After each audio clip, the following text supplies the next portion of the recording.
Panther people, what up? Carolina Panthers, could they beat the Eagles this weekend? Maybe! And that's when reality sunk in. Going on and watch a Panthers post. Thanks for joining. Well, we've reached that point.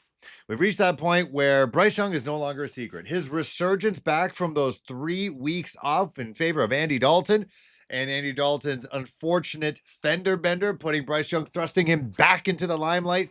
His resurgence, his turnaround of his entire career is now no longer just talked about with us Panthers creators. It is Pat McAfee, Barstool, Big Cat, the NFL Network. Sure, they're the, an entity from the NFL, the league itself, but you got Greg Rosenthal with Around the NFL talking about Bryce as well, and bring up a good point that Bryce and his turnaround has gone from, oh, okay, that's cute, that's nice, to, oh, like, this is one of the biggest stories in the league right now. You have your Heisman Trophy winning first overall pick that was drafted by a team with a brand new owner that arguably nobody really likes, it seems like, in the rest of the league. It seems like his own fans don't even like him right now. And they gave up the world for this guy, and he was a bust. Jamarcus Russell 2.0 minus like 150, 200 pounds. And he is turning it around. And according to Greg, arguably one of the best stories in the league right now. Even Mina Kimes from ESPN saying that the play of Bryce Young right now, and it is statistically amongst the best out of all starting quarterbacks in the NFL, better than CJ Stroud, just saying, is the best case scenario for Carolina Panther fans, because the last thing she mentioned that the Panthers should be doing, would want to be doing, is dipping back into the QB well in a QB draft class that is maybe more the like of the, well, actually, no, I'm not going to say that about Shedeur Sanders or Cam Ward, but it's just a lackluster draft class right now. Like, I'm not saying dudes are Malik Willis or anything like that, but doesn't look like, after those two, I like Jalen Milroe as a project, but no one to really, hang the rest of your franchise on. Either way, there's a lot of love for Bryce Young right now, for Dave Canales, which could only mean they're running into a buzzsaw, and that is the Philadelphia Eagles. Hey, if you like Panthers Post and you want early access to videos like this one, if you're watching this right now, it's because you're not a member. You actually would have watched it yesterday if you were a member. Also, exclusive videos. We're into a mock draft season, baby. So those mock drafts are coming. Those are exclusively for members. And also live chats. Let's talk live about the Panthers. They're playing the Eagles this weekend. How did they do? We'll talk about it. You feel good? You feel bad? How do you feel about Bryce Young going forward? Join for less than a cup of coffee, $1.30-ish a month. US, $2.99 Canadian. Our dollar's awful if you're Canadian, you're watching this. But yes, appreciate you guys for the continued support. Saquon Barkley, in particular, and the Philadelphia Eagles. You can say what you want about the defense, the Fangio defense, who likes to tear up young quarterbacks, but guess what? Kansas City Chiefs defense, also Steve Spagnuolo and company, they also ate young quarterbacks for lunch, and they went up against Bryce Young, and he went toe-to-toe against Patrick Mahomes. And you can say what you want about the Kansas City Chiefs being potentially frauds, but he went toe-to-toe with Patrick Mahomes, and you could say in a way he was the better quarterback in that game. But so the Fangio defense, yes, no doubt it's going to be good, but I'm more worried about Saquon. Arguably the MVP, one of the MVP candidates, maybe not a Josh Allen type, because we know it's a quarterback award. It's going to go to Josh Allen if they make it to the playoffs, or maybe go top seed in the AFC. But it's Saquon Barkley. I think the betting, I'm not sponsored by any betting companies yet, ever. But I think the over-under rushing yards for Saquon is like 105. That was on Monday. And we're just getting reports now that Jadeveon Clowney is nursing something. It's a knee, and he's a geriatric millennial defensive end right now. And obviously, it would be very Carolina Panthers for us to get DJ Warner back, only for Jadeveon not to play. But he said there's still a couple days out. It is only Thursday I'm filming this, so still got some time. Also, it's cold in Philly, so that'd be good for his knees. But I can only imagine what the rushing yard over-under is right now for Saquon Barkley. But we made Bucky Irving look like Barry Sanders, Walter Payton, and Emmitt Smith all wrapped up in one. If you don't know who any of those guys are and you're watching this, go on Google and just look it up. It'll change your life. Our defense is a problem.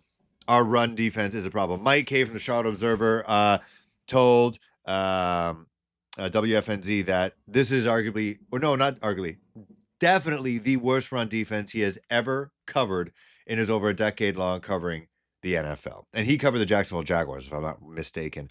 So it is going to be brutal. I could see the Panthers defense taking this personal, like, the cheap shots that they're getting right now in terms of their run defense. Like, there are other parts of their team about their game that is formidable right now. Like, I think their pass rush has gotten better with DJ Wanham in place. JC Horn is healthy and doing his damn thing, playing like one of the best cornerbacks in the league right now. But their run defense, like, guys, we make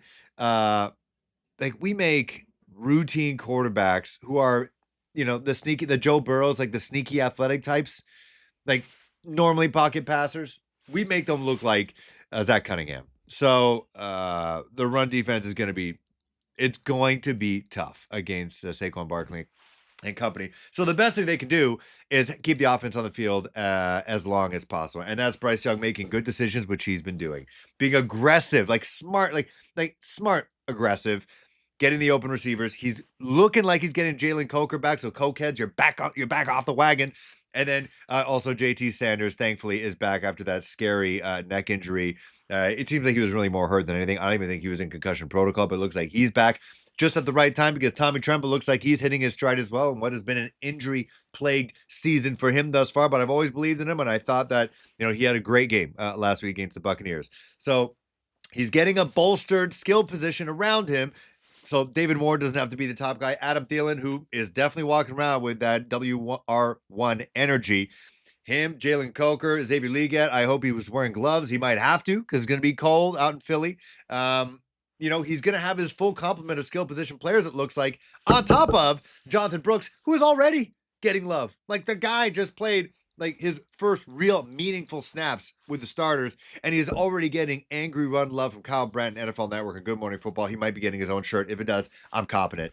But Jonathan Brooks as well. Like, they're easing him into the role. Obviously, he's coming in kind of cold, but it didn't look it. Like, he is running angry. Speaking of angry runs, he's being creative. He's being elusive out in open field, making it difficult for defenders and, kind of being a different type of back to tackle compared to Chuba Hubbard. And I also see Chuba Hubbard going to be a man possessed in this one. He's going to be in a cold climate. Man's from Edmonton, Alberta. I'm sure they got like 5 feet of snow right now. It's minus 40. He's going to be in his element. He's going to be ready to go just to put 2 hands on the ball. You look like you gained some weight. Grab it with your arms. He's never going to fumble for the rest of the year. I book it, bet it now. But I think the offense is in good position to just keep drives going. Just keep drives going. The offensive line is hungry. They're up against a tough test, but this is the kind of stuff you're going to need when you're a growing team. So I feel good about the offense keeping up because when you looked at the schedule, and they won back-to-back games against the Saints or the Giants and the Saints, whatever order that was, and then they had the bye week, and then they faced the Kansas City Chiefs at home. And it was Chiefs Kingdom at Bank of America Stadium, and everyone saw that schedule. The way it lined up was like, oh, they're going to get absolutely obliterated by the Chiefs. But it didn't happen. And then you're up against the Tampa Bay Buccaneers. Oh, they're trying to make it to the playoffs. They're trying to win the division. Baker Mayfield's one of the hottest quarterbacks right now. Oh, Mike Evans is back. They're also going to be running into a buzzsaw. Didn't happen. Went to overtime. Panthers should have won that game. And now they're up against the Philadelphia Eagles, who are arguably Super Bowl contenders, one of the best teams in the NFC, maybe the league right now. They're also hitting their stride after some early season hiccups. We're running into a buzzsaw. Yes, absolutely. But I wouldn't be surprised if they keep it close. I would not be surprised. But I will say, and I said this last episode, if Bryce does have a stinker of a game, because it in a way it feels like that because of all the love that he's getting. I'm in the media. We build you up and you tear you down. It would be not surprising if he has a complete stinker of a game. But even if he does, I don't think it's going to affect his starting position, number one, but also his mental. I don't think it's going to affect his mental. I think he's already been to the lowest point of his career thus far. The NFL's a roller coaster, but being benched as the first overall pick for a 36, 37-year-old quarterback, I think that's as low as it gets for a first overall pick who's been in the league for just like a year and a half at that point.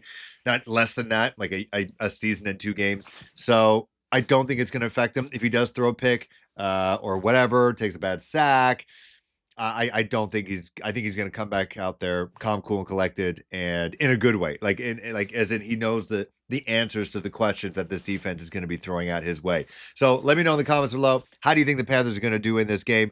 I feel You know what? I'm just excited because they've just been exciting to watch. Let me know in the comments below. I think the Eagles are going to win 34-27. So not a complete blowout. I hope it doesn't happen. But I still think Bryce is he's gonna show progression. He might have a bit of a stupid mistakes, or he's gonna be forced to make mistakes because the defense is good and could be falling behind early, and he's gonna air it out. Could have an interception by Cooper DeJean. Everyone's talking about the white cornerback. Shout out to him. But yeah, so we'll see how it goes. Let me know. Comments below. How do you feel?